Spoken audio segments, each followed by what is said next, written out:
Ladies and gentlemen, life will hit you. It will hit you hard. And when it does, you have two choices.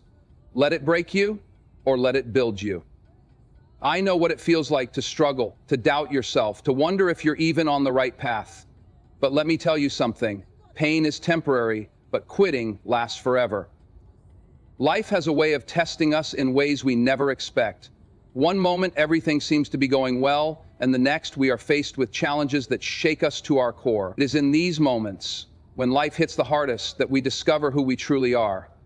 Adversity does not define us. How we respond to it does. Resilience is not something we are born with. It is something we build through struggle, through